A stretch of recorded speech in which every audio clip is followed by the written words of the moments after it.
قانون کی نظر میں کوئی جرم نہیں کیا۔ بول نیوز کے پروگرام نیشنل ڈیبیٹ میں بات کرتے ہوئے اعتزاز احسن کا کہنا تھا کہ جب آرٹیکل 23 یہ اجازت دیتا ہو کہ کوئی بھی آفس بیئرر پروگرام آپ نیشنل ڈیبیٹ آج شب 11 بجے بول نیوز پر دیکھ سکیں گے۔ کیا ہے کانسٹیٹیوشن کیا کہتا ہے؟ قانون کا تو کیس نہیں بنے گا، کسی کے خلاف بھی نہیں بنے گا۔ کیا بات ہی ختم ہو گئی۔ وجہ یہ ہے کہ یہ جو چیز ہے، جو شے انہوں نے لی ہے کسی نے بھی، اور میں اس میں آپ کو ایسی شخصیات کے نام بتا سکتا ہوں، چیئرمین سینٹ سے لے کے اور اسپیکر سے لے کے اور صدور اور وزرائے اعظم اور وزراء، آپ حیران ہو جائیں۔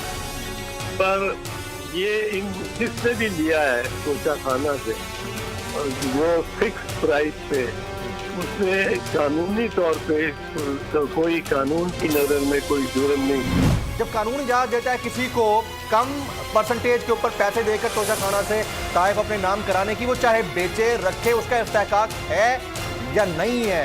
اعتزاز صاحب نہیں، اس کا استحقاق ہے، بیچنے والے کا استحقاق ہے۔ یہ آرٹیکل 23 ہے کانسٹیٹیوشن کا، کوئی پارٹ میری چیز ہے، وہ جب چاہوں میں جس دام پہ چاہوں جس کو چاہوں بیچ سکتا ہوں۔ یہ آرٹیکل 23 ایک فنڈامنٹل رائٹ ہے ویری رائٹ انسان